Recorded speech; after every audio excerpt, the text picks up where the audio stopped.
Pela Rádio Rio de Janeiro, iniciamos Nos Caminhos de Jesus, a visão espírita sobre a vida e ensinos do guia e modelo da humanidade. Produção e apresentação, Paulo Guedes. Olá, ouvintes, eu sou Paulo Guedes, estamos dando início a mais um programa Nos Caminhos de Jesus. Hoje vamos falar sobre o capítulo 24, versículos 13 e 14, que diz o seguinte: mas aquele que perseverar até o fim, esse será salvo. E este evangelho do reino será pregado em todo o mundo em testemunho a todas as nações, e então virá o fim. E nós estamos estudando aqui o Apocalipse, de Mateus, aquele de 24 a 26, que é o mini Apocalipse, o discurso escatológico de Jesus, Então, falando sobre o final dos tempos. Então, a gente está aqui dando andamento aqui ao estudo. Semana passada já falamos um pouquinho sobre isso, para que a gente possa realmente tentar aqui entender aí essa passagem tão bonita que Jesus nos deixou, Vamos lá. Aquele, porém, que perseverar, é a primeira frase que a gente encontra, Este versículo, ele tem recebido muitas e variadas interpretações. Algumas delas são totalmente fora do contexto, como as que enumeramos a seguinte. Vai falar daquelas que tão fora de contexto, que as pessoas... Porque assim, quando a gente fala em teologia, que as pessoas começam a criar teorias sobre algumas coisas, às vezes tem coisas que são totalmente esdrúxulas, totalmente fora do contexto do evangelho, mas a gente tem que analisar isso, porque são visões teológicas, e aí é importante que a gente dê uma analisada, porque o objetivo do nosso estudo aqui é fazer um estudo um pouco mais aprofundado. E como a gente tem esse objetivo, a gente vai pegar todas essas visões, analisá-las, ver o que realmente é o correto, o que não é, para a gente entender realmente esse discurso de Jesus. Primeiro, vamos lá, a primeira interpretação. Alguns fazem fincapé, dizendo que envolve inteiramente a salvação física, a preservação da vida física. Então, essas pessoas, elas tiram o lado espiritual. Dizem que, quando Jesus está falando de perseverar, será que as pessoas vão ficar vivas, não vai ter morte, nesse sentido. Aqueles que permanecem fiéis durante os dias de prova da destruição de Jerusalém seriam preservados dos seus males e da morte que isso produziria. E aí, alguns intérpretes têm asseverado, que, de fato, os crentes escaparam completamente dessa destruição e os não crentes pereceram. A gente vê essa colocação. Aí, se essa opinião é certa ou errada, é difícil de provar. Pelo menos, podemos dizer com confiança que, de modo geral, a comunidade cristã foi surpreendentemente poupada desses horrores. E aí, contudo, essa interpretação não pode envolver o sentido total. Neste caso, como também não se pode dizer que somente a destruição de Jerusalém está em foco nessa profecia de Jesus. Ele não pensava em Jerusalém só, ele pensava muito mais à frente. E aí, porquanto sabemos que essa profecia inclui coisas que se seguiram à destruição de Jerusalém e que se prolongam até os nossos dias. A gente vê que essas profecias ainda estão acontecendo. E a gente está muito próximo do desenrolar muito mais forte dessas profecias. Pelo menos é o que a gente vê, estudando o Apocalipse de Jesus e vendo a situação que nós estamos vivendo e a informação que a gente recebe do mundo espiritual, que nós estamos na transição para o mundo regenerado. E aí, como Jesus disse que na transição aconteceriam essas coisas, nós começamos a entender mais o que está acontecendo no mundo. Mas vamos seguindo. Segunda interpretação. Alguns ligam essas palavras com o texto de Apocalipse, capítulo 2, versículo 10. Indicam que o que Jesus promete aqui é que ninguém morrerá. O fim seria uma referência individual ao dia da morte do crente, enquanto não chegar o dia realmente determinado por Deus para isso, especialmente no caso dos mártires. E aí o ensino, nesse caso, seria que nenhum martírio poderia ocorrer enquanto não chegasse o tempo marcado por Deus para esse acontecimento. Naturalmente que aqui há uma verdade, porque nos conforta e nos põe nas mãos de Deus em tudo. E não precisamos realmente esperar surpresas de nossos inimigos, ímpios e desarrazoados. Mas não parece que essa interpretação reflita o que o texto quer dizer. Porque, claro, todo mundo tem mais ou menos um período de... Nada acontece nas nossas vidas sem um motivo. Nós sabemos que não cai um fio de cabelo sem que Deus tenha conhecimento e autorize. Mas não é nesse sentido. Né?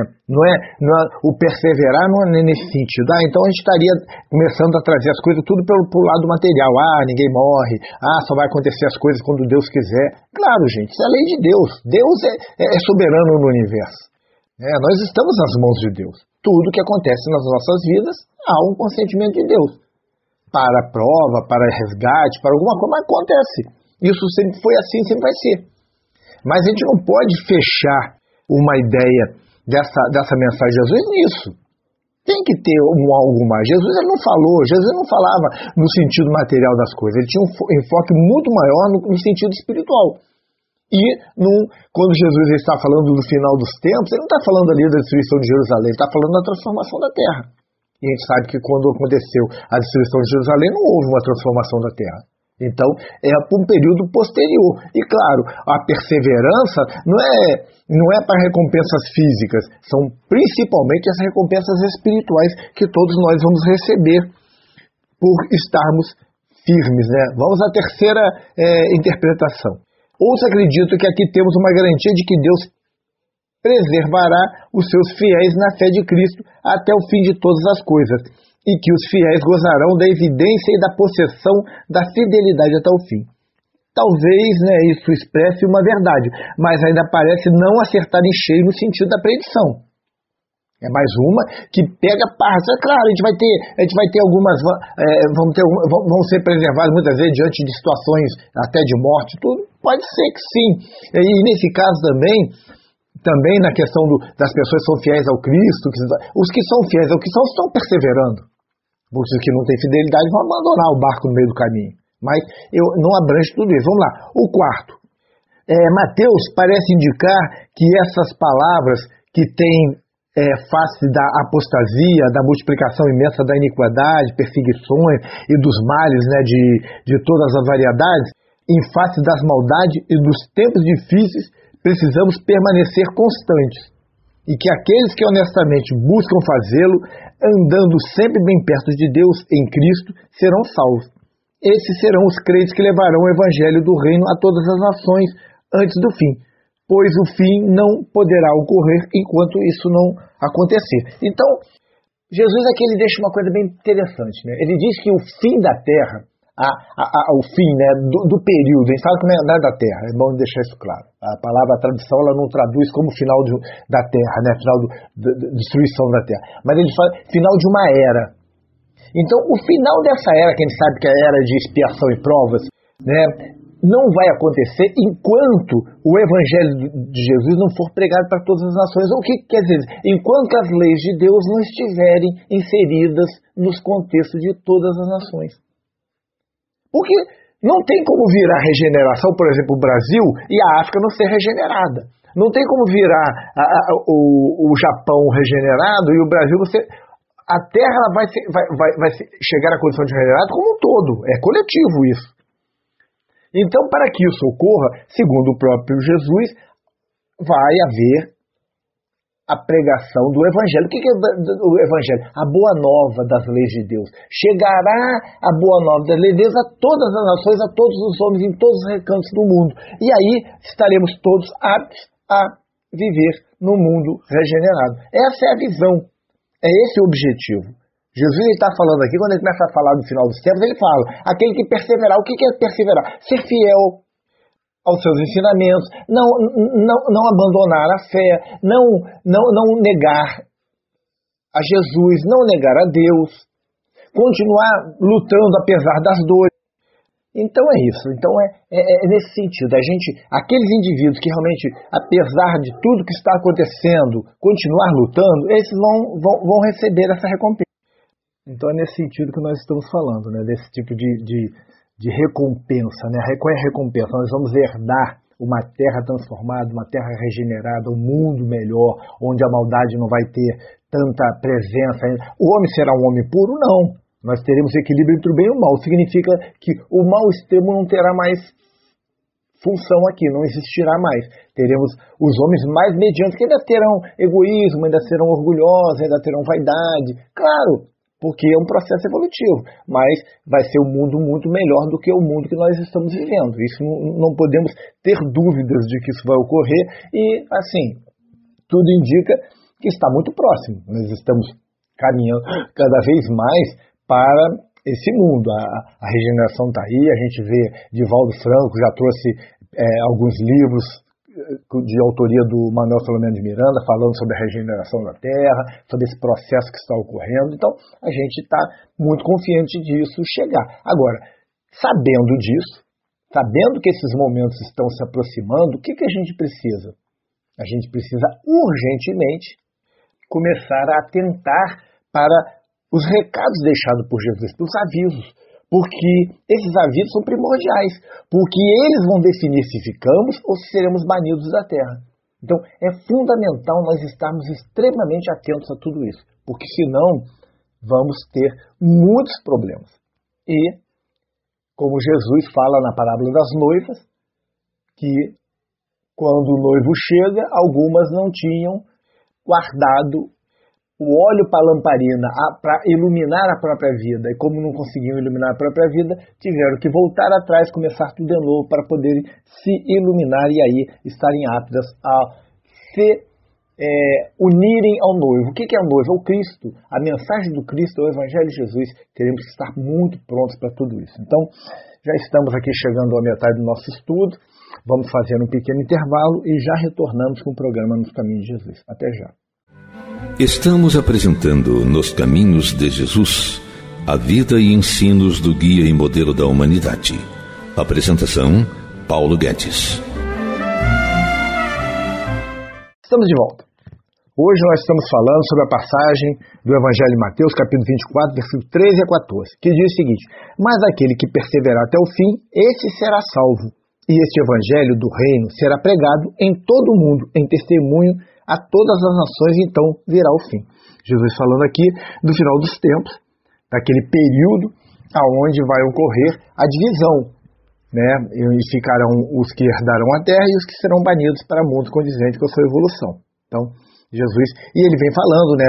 Aquele, porém, que perseverar, aquele que se mantiver na fé, aquele que for firme, aquele que não desistir, que não fazia apostasia, né? Que não renegar a fé, que não renegar a religião, não renegar nada, esses vão permanecer. Paulo referiu-se a essa necessidade em Romanos, no capítulo 10, versículos de 12 a 15.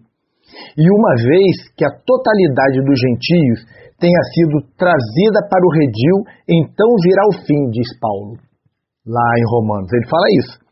A totalidade dos gentios tenha sido trazida para o redil, trazida para o Evangelho, então virá o fim. Significa que o Evangelho tem que ser pregado para todas as pessoas em todos os cantos do mundo, né?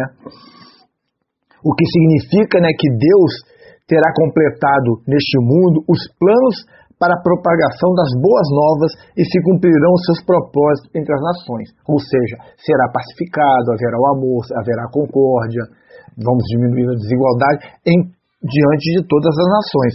Isso é o que nós estamos vendo aqui. Então, vamos lá. Aqueles que fizerem parte desse grupo perseverante, que não hesitarem, que não se deixarem envolver pela apostasia e pela iniquidade, né? Mas que continuarem fiéis na proclamação das boas novas de Deus, até que seus planos estejam completados, né, completos quanto a este mundo, esses serão os que compartilharão daquela grande herança dos redimidos. Bem-aventurados os mansos, porque herdarão a terra. Jesus não diz que eles vão embora, vão herdar a terra, né? Apesar de que a salvação ou a preservação física também está envolvida aqui, parece certo bastante que o sentido mais longe do que isso. Não é só o sentido físico, né?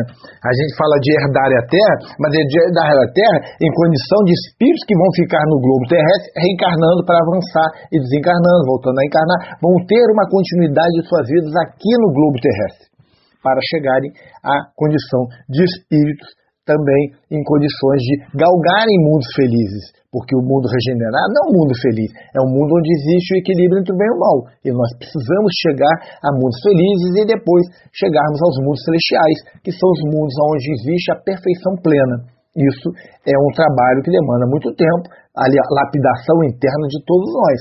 Cada um de nós tem um projeto de vida para isso, e precisamos trabalhar urgentemente para que essas coisas possam acontecer, né? A controvérsia entre os calvinistas e os arminianos, que ruge em torno destes versículos, né? Os calvinistas e arminianos são nossos irmãos protestantes, são lá no início do protestantismo, né? Vamos lá. Não tem sido causada pela simples palavra de Jesus. Os calvinistas dizem que os fiéis preservarão e deverão perseverar por serem os fiéis. Os arminianos dizem que os fiéis, mediante a sua fé pessoal e seus esforços, precisam provar a si mesmos que são fiéis. E aí, a verdade é que Jesus não explica e nem tenta eliminar qualquer desses lados em conflito, mas tão somente fez a declaração de que aqueles que perseverarem serão aqueles que serão salvos. É o que perseverar, o que se manter firme, que não negar a fé, que não negar a Jesus, que não negar a Deus. Esses serão salvos. O que é ser salvo? Serão mantidos na terra. Não salvo fisicamente, é ser salvo. Não serão degradados, não serão encaminhados para outros mundos. Ficarão aqui. Ele tem que pensar nesse sentido, né? E aí, não obstante, né, as palavras de Jesus encerram uma advertência, pois a responsabilidade humana aqui é claramente subentendida, tanto no versículo como no seu contexto. A nossa responsabilidade diante desses fatos. E aí Pedro escreve o seguinte: por isso, irmãos, procurai com diligência cada vez maior confirmar a vossa vocação e eleição, porquanto, precedendo assim, não tropeçareis em tempo algum. E aí a Epístola aos Hebreus foi escrita com o propósito distinto de advertir contra a apostasia. A gente vê, Pedro fala, Paulo fala, o próprio Cristo falou. A gente tem que ter muito cuidado para não negar a fé, para não abandonar a fé, não abandonar a religião, abandonar tudo. Porque quando muitas vezes o calo aperta, que a gente é pressionado, muitas vezes a gente foge, a gente desiste, a gente nega. E aí fica muito complicado a gente conseguir seguir em frente, né?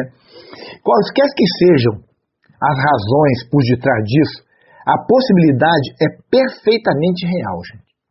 Aquele que andarem com Jesus retrocederam. Dimas abandonou o apóstolo Paulo. As expressões que se veem nos paralelos em Lucas são instrutivas quanto ao sentido tensionado neste versículo, a saber: é na vossa perseverança que ganhareis a vossa alma. No entanto, encontramos também ali uma palavra de conforto e de segurança. Contudo, não se perderá um só fio de cabelo das vossas cabeças. Está lá em Lucas capítulo 21, versículo 18 e 19. E aí o que pode se ver? Que Jesus falou assim, tanto da salvação física como da salvação espiritual. Os cabelos indicam uma coisa, e a salvação da alma, no outro versículo, indica outra coisa. Jesus fala da questão física, da nossa proteção, muitas vezes diante de grandes males, mas em algum sentido, quando ele fala, por exemplo, aqui, que nenhum fio de cabelo se perderá. Mas em outras situações ele fala da questão da alma. Então, temos os dois sentidos aí sendo abordados pelo Cristo. E claro, a gente sabemos nós, que o mais importante dos sentidos sempre será o espiritual. Que o físico, gente, o mal físico, ele fica com o corpo, quando o corpo perece. Mas o mal espiritual ele é carregado com a gente. Então a gente precisa ser perseverado no que diz respeito à alma. É avançar moralmente para que a gente possa realmente encontrar a evolução, encontrar a paz, encontrar a felicidade que tanto almejamos. E aí Jesus fala: será pregado este evangelho, né, a todas as nações. Ele fala isso.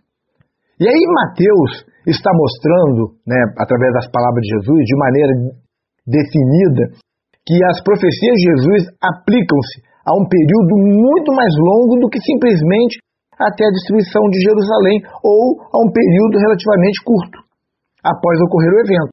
Porque se tinha que ser pregado a todas as nações, a gente sabe que o Evangelho ainda está caminhando para isso.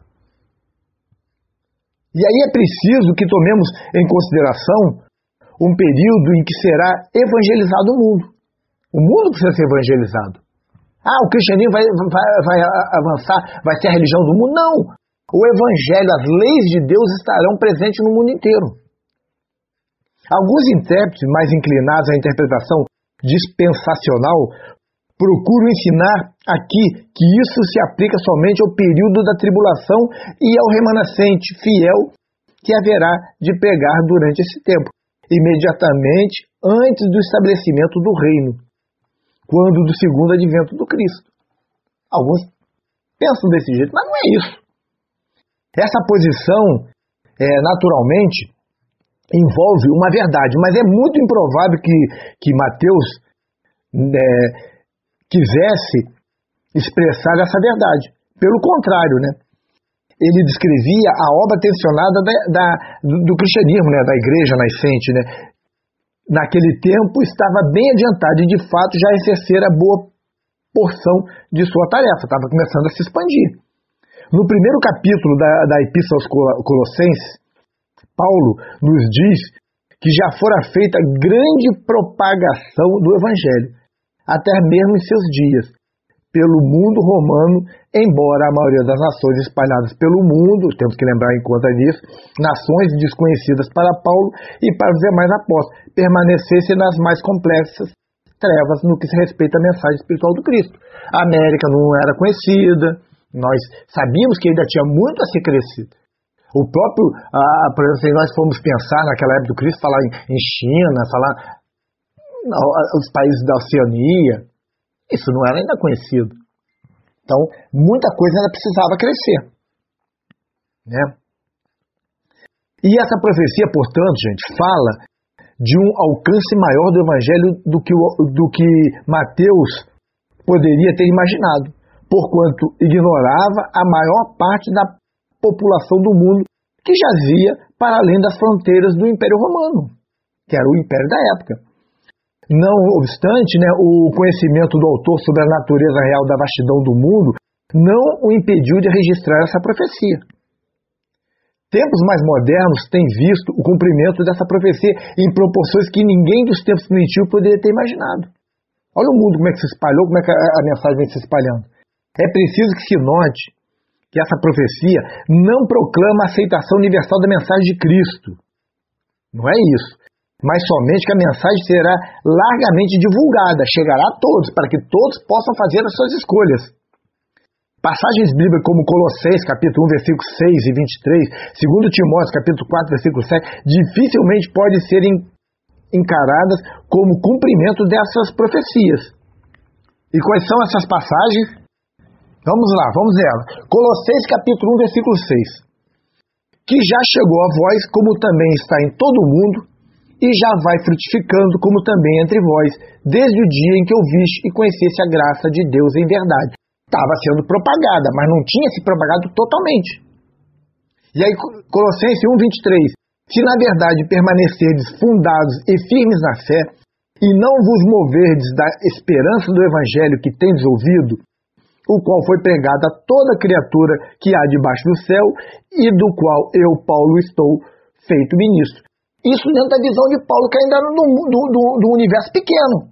Ele já tinha rodado ali todo o Império Romano pregando. Mas e aí?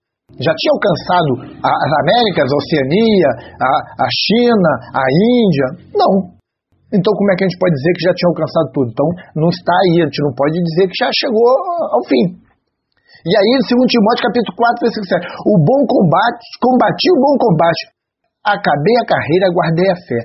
Ele combateu o bom combate, acabei a prova dele, aquilo que estava destinado para ele fazer, o que estava, como é que podemos dizer assim, o que estava para ele fazer, o que ele se comprometeu, mas não o que tinha isso se propagado pelo mundo inteiro. Então, gente, vamos ficando por aqui. Semana que vem estaremos reunidos mais uma vez com o programa Nos Caminhos de Jesus. Até lá, se Deus quiser.